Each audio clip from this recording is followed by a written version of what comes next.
Mike is a neat freak. He never lets me eat in his car. But on our 3rd anniversary, I saw my best friend eating cookies in his car. Crumbs were everywhere. I questioned him, and he just gave me a cold glance. She has low blood sugar. It was an emergency. Don't make a fuss. Later, he blocked the road on my wedding day, red-eyed, begging me not to marry someone else. I rolled down the window and smiled gently. Could you step away from my wedding car? I'm a neat freak. I woke up to the sound of heavy rain. I rubbed my messy hair and checked my phone. The screen still showed last night's message. I'm going to sleep. So tired today. He hadn't replied since last night until now. I forced down my rising emotions. Pretending nothing happened, I sent a new message. I'm up. Wanna grab lunch? It took forever, but he finally replied, sure. Even through the text, his indifferent and cold tone came across. I could almost picture his blank face as he typed those 2 letters. How about we meet at the cafeteria entrance? After replying, a few minutes later, he suddenly sent another message. Bring some band-aids. I froze, and worry immediately replaced the bit of bitterness in my heart. I quickly opened the drawer, grabbed a few band-aids, and shoved them into my pocket. Are you hurt? But there was no more reply. Mike has always been this aloof, and I was used to it. As I went downstairs, I realized I forgot my umbrella. It was the end of the last morning class, so the dorm elevator was packed. Going back would take too long.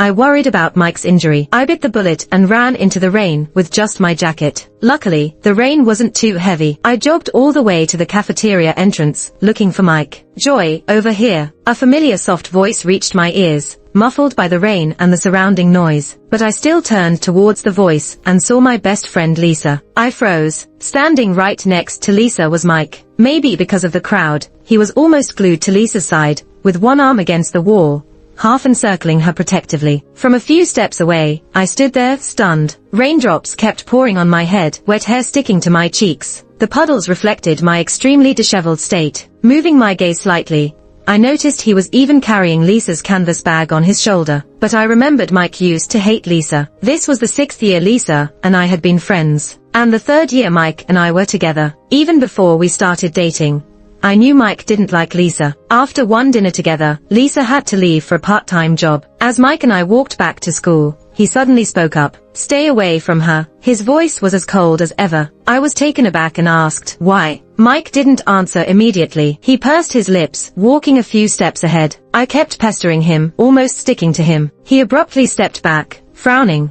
You got sauce on yourself at dinner. I then remembered his severe obsession with cleanliness. Even as his girlfriend, I wasn't allowed to get too close without permission. Sorry, I forgot. But you still haven't said. Why should I stay away from Lisa? She's my best friend. He slightly turned his head and a streetlight dimmed. In the dim light, I couldn't see his expression clearly. I only saw his Adam's apple moving lightly, his voice slightly hoarse, broke and without dignity. Better stay away from people like that. I didn't understand why he said that about Lisa. She was my good friend from high school. Lisa's parents divorced when she was young. Her dad was a drunk and a gambler. Growing up in such a gloomy environment, Lisa seemed delicate, but was incredibly strong. Perhaps sensing Mike's dislike, after that, during the few times we met, Lisa's expression didn't change, but her words were far from friendly. And Mike wouldn't show her any kindness either. I was caught in between, trying to mediate, but to no avail. Yeah, at first, Mike and Lisa didn't get along. When did things change? I suddenly felt lost. Maybe since a year ago, after my 22nd birthday. Joy, come inside, it's still raining. Lisa's voice snapped me out of my thoughts. The rain was pouring harder, soaking me completely. Annoyed by an electric scooter horn from behind, I hurried forward, water splashing onto my skirt. I looked up, meeting Mike's gaze. He frowned slightly and asked me, did you bring the band-aids? Remembering my rushed and worried feelings earlier, I quickly pulled my thoughts together. Yes, where are you hurt? If it's serious, you should see a doctor. Before I finished, Lisa interrupted. It's not Mike, it's me, Joy. In that instant, it was like something squeezed my throat, silencing me. Lisa continued, seemingly unaware. The shoes you gave me last time didn't fit well. They hurt my feet today, and my ankles are bleeding. Her voice was always gentle, but hearing that, a strong discomfort surged within me. And this discomfort peaked when Mike's eyes darkened, looking at me. I suddenly remembered a time, during physical training, when I rushed too hard and fell on the track. Covered in dirt, my knees were bleeding. I hobbled over to find Mike, wanting to vent. The moment he saw me, he frowned, and the first thing that came out of his mouth was, "You're filthy." My eyes and heart felt swollen and sore. I gripped my skirt tightly with my free hand and took several deep breaths before forcing a smile. "So, how come you're with Mike?" On the way out of the lab, we ran into her hobbling on the road.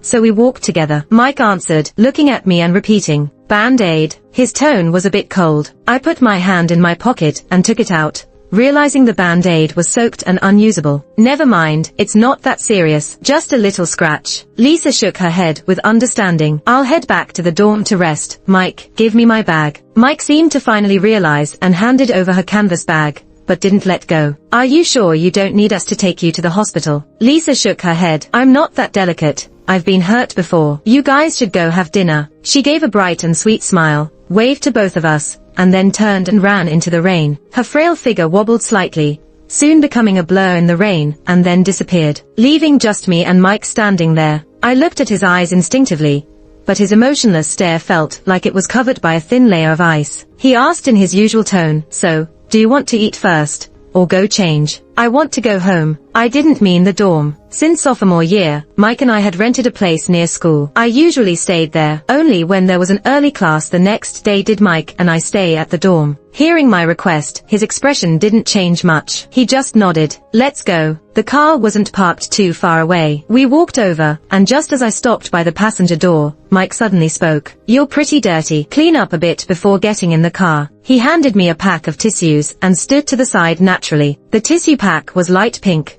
not really his usual type. I pulled one out, bent over, and awkwardly wiped the mud off my skirt and legs. Seeing him act so indifferent made something snap inside me. "Are you just going to stand there and watch me clean myself?" His face remained stoic. "You know I have a thing about cleanliness." The sound of rain echoed in my ears, along with the scene I'd just witnessed, replaying in my mind. "You didn't mind her being soaked. You carried Lisa's bag, but you can't help me now." My tone was close to breaking. "And you even said you hated her, and told me to stay away from her when we were friends. Why are you suddenly getting close to her? She's your friend." I changed my opinion, and we got along. "Shouldn't you be happy?" His lips twisted into a sneer. "Joy, you're so fake." That sentence struck like lightning. My chest ached, and I opened my mouth, but could only cry. This was our third year dating, but it had been 13 years since I met Mike. We were neighbors back then. Later, Mike's family faced troubles and moved away. We almost lost touch for years. When we reunited, we ended up at the same college. Mike had grown tall and handsome, but his personality was much colder. But he was also more impressive. My feelings from those early years came rushing back. I started chasing after him persistently. Maybe because of our childhood connection, he always talked to me, even though he was generally aloof. This made me happy,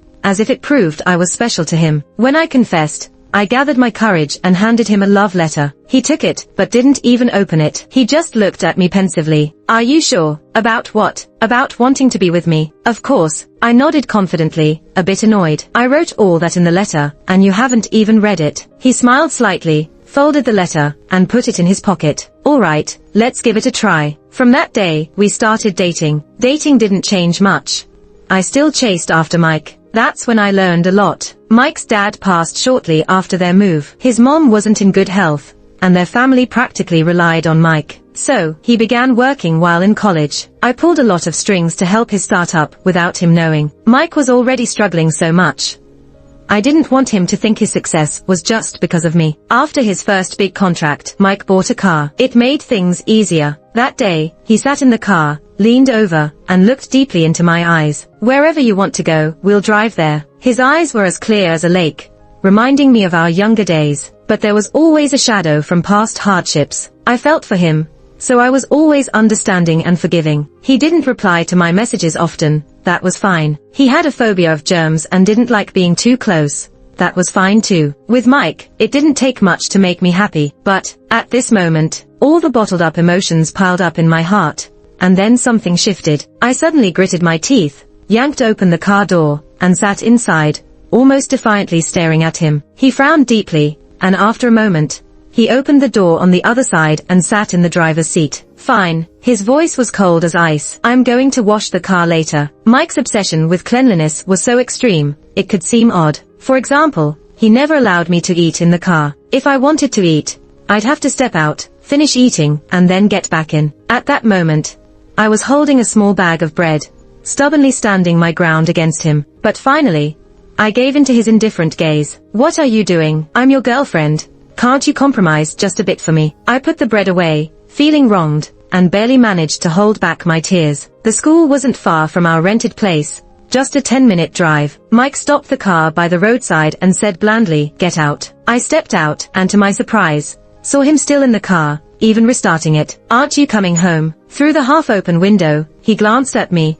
his eyes filled with clear disdain and annoyance. "I told you, I'm going to wash the car." And just like that, the car drove off right in front of me. In the distance, thunder rumbled faintly, signaling another storm was on its way. That day, Mike didn't come back until late at night. My cold, which wasn't fully healed, returned with a vengeance after I got caught in the rain. Late that night, I had a high fever, stumbled downstairs, and took a cab to the hospital for an 4. Lying on the hospital bed, I texted Mike, "I'm sick." As usual, he didn't reply. Instead, Lisa sent me a message, "Joy, are you still up?" "Yeah." The next second, she called me. "I heard you argued with Mike. I want to explain. What happened today wasn't what you think." Her voice was as gentle as ever, like a breeze. "I just ran into Mike while coming back from my part-time job. He saw my ankle was pretty messed up and walked with me for a bit. You've liked him for so long.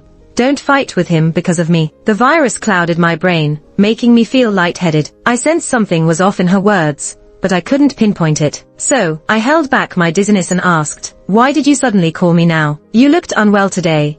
I felt you might be sick and wanted to check on you." Before she finished speaking, Lisa suddenly gasped softly, her voice quivering a bit. "What's wrong?" After I asked, Lisa didn't answer immediately. In those few seconds of silence, I could only hear her shallow, slightly rushed breathing. "Nothing," Lisa said, her voice trembling. "I'll hang up now. Get some rest." I agreed, and suddenly remembered something. "By the way, if your shoes are too small, I'll buy you new ones this weekend." "No need," she replied, her tone carrying a strange tinge. "You forgot. I have a part-time job now. I can earn my own money. I'm not the poor girl who needed your help anymore." The call ended. Lying on the hospital bed, my thoughts were a tangled mess. I tried to sort them out, when a sharp pain hit my hand. Looking down, I saw the 4 bottle was empty, and blood was flowing back up the tube. I hastily rang the bell for a nurse, who removed the needle. My hand was already swollen and bruised. Pressing a cotton ball to the wound to stop the bleeding, I tilted my head slightly. The cold lights on the hospital ceiling blurred my vision. It reminded me, vaguely, of the school's gym equipment room. That's where I first met Lisa. Back then,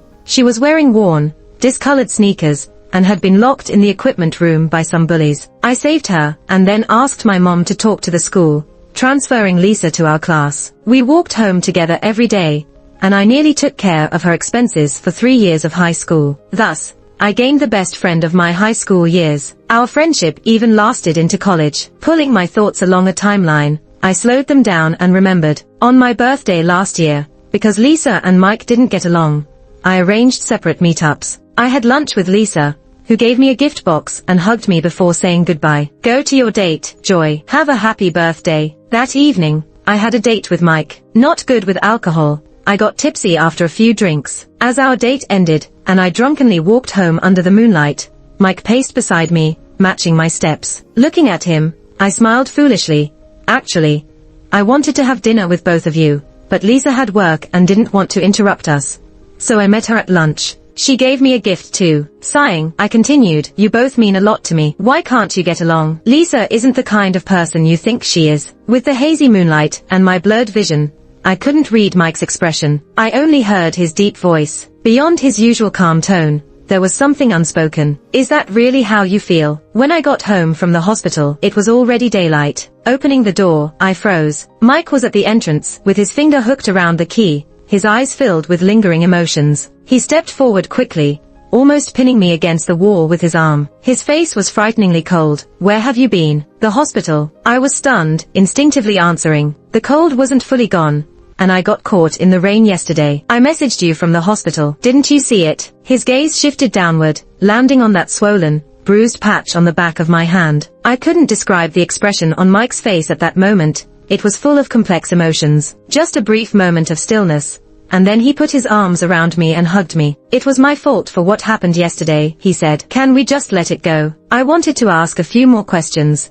but my unhealed cold and a night of poor sleep made me abandon all thoughts of talking just before I spoke. I closed my eyes and nodded silently in his arms. Okay, where did you go last night? Went back to the dorm to sleep. Snuggling in his arms, I caught a strange yet familiar scent, like the sweet smell of flowers. Did you change your body wash? Ran out, so I borrowed my roommate's. After a pause, he picked me up and walked to the bedroom. Get some sleep first. I didn't ask about Mike and Lisa again. June arrived, and the whole grade started their junior year internships. Mike also began preparing for his graduation defense. His graduation ceremony coincided with the end of my final exams, which happened to mark our 3-year anniversary. Mike promised to celebrate it with me. On the anniversary day, I took leave from work in advance, but still had to handle some tasks in the morning. Mike drove me to the office. When I came downstairs holding a half-finished cup of coffee, he stopped me at the car door. Finish it before getting in, or just throw it away. His tone was indifferent yet non-negotiable. If you still want to drink,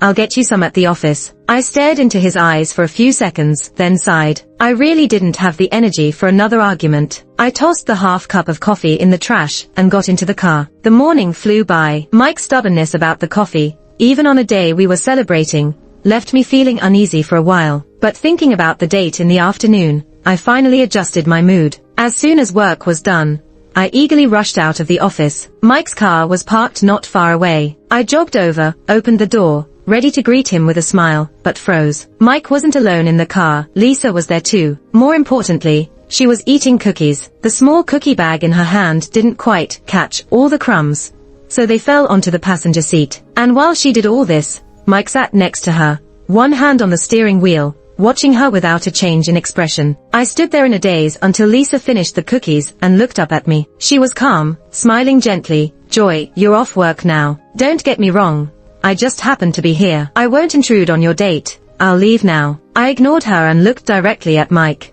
Aren't you going to explain? Explain what? This morning you made me throw away my coffee, and you never let me eat in your car. Why is Lisa allowed? He glanced at me coldly. She has low blood sugar. It's urgent. Don't make a fuss. All the suppressed emotions surged like a flood. What do you mean don't make a fuss? Does low blood sugar mean she has to eat cookies in the car? Last time, when my stomach hurt and I wanted to eat some bread, what did you say? I remembered that morning, curling up in the passenger seat in pain, trying to open a bread bag. But Mike stopped me. He told me to get out and eat before getting back in, saying, you said it's a matter of principle, that if you gave in once, there would be a second and a third time. You have a cleanliness issue, and can't stand trash in the car. But now, why can Lisa eat? Why can she drop crumbs all over the seat? My voice was hoarse with suppressed sobs, but before I could finish, a mocking laugh interrupted. After a delay, I realized the laugh, full of scorn and contempt, came from Lisa. She had always seemed so weak and soft to me that I didn't immediately recognize it. Instinctively, I looked at her and met her taunting, unfamiliar gaze. Just cookies make you upset. What if you knew Mike and I have done a lot more in that passenger seat? Her words struck me like lightning. My fingertips trembled, and I sharply turned to look at Mike. In an instant, his expression turned cold and stern. What are you talking about? He barked. Lisa just smiled more deeply. If I'm lying, why are you so upset? Want me to name the brand of the condoms we used? Joy, I'm really sorry you haven't tried him, but I already did, and it's good. She said it lightly and smoothly, with a hint of sharpness, completely unlike her usual harmless demeanor. I slowly turned my head to Lisa's foreign expression, recalled the first time I met her. I saved her from the equipment room, then helped her confront those people. She was clearly terrified, clinging to me. After those people apologized and I was leaving, she grabbed my clothes. Her voice was tearful. They apologized today, but tomorrow they'll bully me more. Can you save me again? I turned my head, and the blood-red sunset light fell on her face. A teardrop at the corner of her eye. She looked fragile, like a shattered glass. That's when my protective instinct for her suddenly surged. Habits are scary. In my mind, Lisa was always this soft yet resilient person, burdened by her family, needing my protection. That belief took hold the day I saved her and stayed ever since. But at that moment, countless fragmented images flashed through my mind. Mike's weird tone last year when I got drunk on my birthday, them standing close together at the cafeteria door. And that night, me lying on a hospital bed, the sound of Lisa's slightly rapid breathing coming through the phone, and the fragrance of body wash from Mike when I was tired and curled up in his arms. A sudden wave of nausea forced me to bend over, gagging uncontrollably. The pain grew sharper, but my thoughts became clearer than ever. Pushing back time, I forced myself to recall every detail I had ignored. Then it hit me. The first time I introduced Mike to Lisa at the restaurant, they stood facing each other in silence for nearly a minute. The awkward atmosphere made me break the ice half-jokingly. "What's with the staring contest? I thought you guys had some old feud or something." "How could we?" Lisa said timidly, breaking eye contact. "We never met before." Later that night, Mike told me, "People like that, poor and spineless, it's best to stay away from them. That's not something you can decide about someone you've just met." I suddenly lifted my head and glared at Mike. "When did you two really meet?" As soon as I spoke, I realized my voice was hoarse and unpleasant, my eyes almost bloodshot as I stared at him. Mike's face grew pale bit by bit. He didn't say anything, just looked at me silently. The heavy atmosphere nearly froze time. Lisa opened the car door, got out, and stood in front of me. "To be honest, it was before you and I became friends. This doesn't really count as me stealing your boyfriend. It's just a brief rekindling with an old flame." She gave me a small smile. "Don't look at me like that, Joy. It's getting late. I won't interrupt your date any longer. Happy anniversary." Anniversary. Those words pierced my ears, and tears suddenly fell. Mike also got out of the car. He walked up to me, opened his mouth, and then closed it, finally reaching out to pull my sleeve. I took a sharp step back, almost growling from deep in my throat, filled with hate.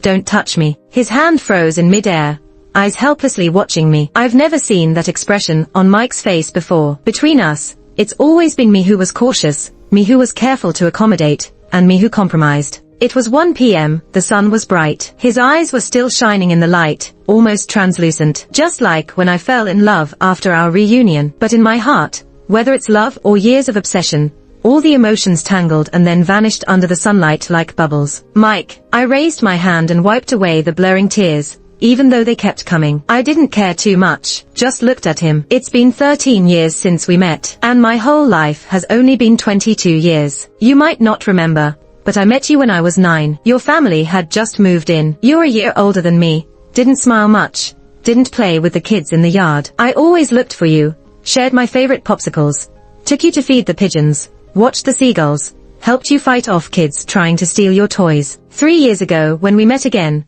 I kept chasing after you. I was really happy, thinking it was fate or destiny. After we got together, I thought this way even more, that for the next decades, we'd stay this close. I mentioned all this in my love letter back then, but you probably never read it. So I'm telling you now. For the last 3 years, I rarely fought with you. I seldom brought up the past, because I just wanted you to be happy, not to feel those setbacks destroyed your life. I tolerated all your little quirks. When you were upset, I avoided telling you my troubles, solving them on my own. But actually, you don't even have OCD, do you? Those excuses were just ways to torment me. While I racked my brain making you happy, you were trying to make my love for you as painful as possible. "Mike, we're done." Mike, silent until now, finally reacted. His eyelids trembled, and he muttered a few words. "Today's our 3-year anniversary." Maybe after crying so much, tears dry up. I finally stopped crying. With a tear-stained face, I looked at him and forced a smile. A breakup anniversary is still an anniversary. After saying that, I turned to leave. After a few steps, I suddenly stopped, turned back to him. Then I raised my hand and slapped him hard. His handsome face turned to the side, a visible red mark appearing on his pale skin. "I've wanted to do that for a long time," I said, "since you made me throw away my coffee this morning before getting in the car." I went back, packed up, moved from the rented apartment to the dorm. I'd already finished the required internship time, waiting for Mike. No need for that now. The next morning, I got my internship report stamped and boarded a plane home. When I arrived, my mom was leisurely watering flowers in the yard. Seeing me, she was surprised. "Why are you back so soon? Weren't you coming next week?" I forced a smile. The internship ended, so I came home early. I didn't need a mirror to know how forced that smile was. Afraid my mom would notice, I quickly changed the subject and teased her. "What's up? Don't want me to come back?" "What nonsense. I knew you were coming, so I had your dad pick you up. Isn't it tiring coming back by yourself?" She gave me a playful glare, set down the watering can, and grabbed my suitcase. "Mary went out to buy groceries. Let her know if there's anything you want." My mom chattered away as she walked inside. I trailed behind her, taking a deep breath. "Sure, if you ask me, there's no need for that internship. Haven't I told you already? Come home and intern at our company. You'll be taking over anyway." She paused mid-sentence, looked like she remembered something, and turned back to me. "By the way, You didn't bring Mike with you this time. I stood there, exhaled deeply, and said, we broke up. I didn't explain why. My mom didn't ask for details. But during dinner, my dad suddenly brought it up at the table. The other day, I was having tea with Uncle Lucas. He mentioned how ambitious that Michael kid is, just like his dad back in the day. I was sipping my soup and looked up, holding my spoon. Sorry, Dad. Uncle Lucas is one of my dad's old friends. I secretly went through his contacts to get some resources for Mike's studio. No need to apologize. My dad looked at me with a gentle, approving smile. Actually, it's impressive you managed it on your own without asking me for help. Uncle Lucas praised you, said you're amazing. Now I feel better about handing over the family business. Uncle Lucas even said he wanted to introduce his son to you, but that Michael kid beat him to the punch. Now that you two are done, should I set you guys up? Forget it, Dad. I shook my head quickly. I'm not interested in that right now. Dad probably just mentioned it casually. When I declined, he switched the topic back to Mike. Good riddance. That kid might be as unreliable as his dad was. I paused. A question I'd long overlooked suddenly surfaced. Why did Mike's family move away back then? I took a moment and asked my dad. I remember hearing it was because Michael's family went bankrupt. But what caused it? When I mentioned this, my dad's expression turned visibly serious. Back then, there was a big overseas investment project. Huge potential. If executed well, the profits would have been substantial, almost tenfold. Uncle Lucas, and Mike's dad checked it out several times and found no issues. But something didn't sit right with me. After discussing it, we decided to be cautious. I pulled out, and Uncle Lucas withdrew most of his investment, leaving a small part, because he wasn't ready to let go. But Mike's dad. My dad sighed softly. What about his dad? I asked, almost instinctively. He was convinced that the project would make him rich. After we pulled out, he borrowed money to cover our shares. Initially, it went well, but soon, the funds got eaten up with no return, and that man disappeared. They were left with a mess, and the money was all gone. Suddenly, we couldn't reach him. We heard Mike's dad owed a lot, and unable to repay, jumped off a building. His mom moved them away afterward. Now I got why my parents were so against me being with Mike from the start. You haven't seen him in years. He might be different now. If you insist on being together, you may get hurt. I refused to listen or believe it. I thought our shared memories would make me special to him. I thought my love and understanding would win him over. In the end, it was all just wishful thinking. Even after we got together, Mike never wanted to come home with me. I thought it was because he didn't want to revisit the past. So I never pushed him. I kept insisting to my parents that he was good to me, really good. I almost convinced myself, and finally, my parents gave in. Fine, as long as Mike treats you well. But he didn't. Lies are just lies. I went back to high school and learned from an old teacher about Lisa, who transferred to our school. I dug around and found out everything about her and Mike. 4 days after I got home, Mike called. Initially, I didn't know it was him because I blocked all his contacts after leaving school. He called from a new number. I was about to hang up when I heard his hoarse voice. Feel better after slapping me. I hung up. Don't. I can explain everything. Explain what? I said coldly. Explain how you knew about those resources I got for you but never mentioned it. Or explain your early relationship with Lisa, making out on the stairs and getting caught by the teacher. The dirtiest person in the world is you, Mike. How dare you call yourself a clean freak? He was silent, and I could hear his breathing on the other end. So you know everything. A moment later, Mike's slightly hoarse voice resurfaced, sounding especially clear in the quiet space. Did Lisa tell you that, Joy? You can't believe everything she says. From the beginning, she never had good intentions. You saved her and always helped her, but she was jealous of you. That's why she came after me. She thought that was the best way to hurt you. So, she approached you. Why didn't you reject her? He couldn't answer. Of course, he couldn't answer. Because you didn't want to, Mike. You say she wanted to hurt me, but so did you. No, you even wanted me to suffer more than Lisa did. It was your way of dealing with your own inner imbalance. I almost couldn't help but laugh, but as I laughed, tears began falling. The 13th year of knowing each other, the 3rd year of dating. Yet, it felt like I was meeting the person on the phone for the first time. Before this, I always imagined him as that silent, introverted kid from our youth. I ignored all the bloody realities. I pictured him as a clean and stubborn boy, trying to climb back up with his own strength even after hitting rock bottom. I felt sorry for him, so I tried everything to help him, to accommodate him, hoping to make him better. But in reality, you and Lisa, you're both just rats in the gutter. I remembered what I heard from that school. They said Lisa and Mike were always together, skipping classes, early dating, fighting, and making a mess of the school. When they got caught making out in the stairwell, Lisa had no choice but to transfer. You've hated me since the moment we met again. I took a deep breath, trying hard to suppress the tremor in my voice. To you, I was the one chasing after you. No matter the nonsense you came up with, I'd believe it and make concessions. So, you used my germophobia as an excuse to make me endure stomach pains by not eating. At the cafeteria entrance, he blatantly crossed the line with Lisa in front of me, then turned around and blamed me for it. That day, he left me alone in the neighborhood and immediately went to find Lisa. While I was on a drip at the hospital that night, they were tangled up, wet and sticky. Lisa saw my messages and even called me on purpose to let me hear their intimate sounds. The best friend I thought I had for years and my first love. It was all a scam. All lies. I never hated you, Joy. I love you, Mike said, his voice a bit strained. I just couldn't stand it. At first, we were equals, but then you stayed happy and successful, while I fell into the abyss. I asked mockingly, so you wanted to drag me down with you? There was a moment of silence before Mike spoke again. I read that letter again. Do the things you wrote still count? You said you'd always hold my hand and walk far into the future. You let go of my hand first. I cut him off coldly. No, you never intended to hold my hand. While I was loving him sincerely, he was insanely jealous of me and wanted to destroy me. Mike, someone like you will never have a future. Mike never contacted me again. It was Lisa who came to find me once. She angrily questioned why her internship company suddenly let her go, and why even her part-time jobs stopped contacting her. Did you do this? She glared at me. You can't keep a man, so you're resorting to these dirty tricks through your family. That once pitiful and fragile face was now twisted with malice,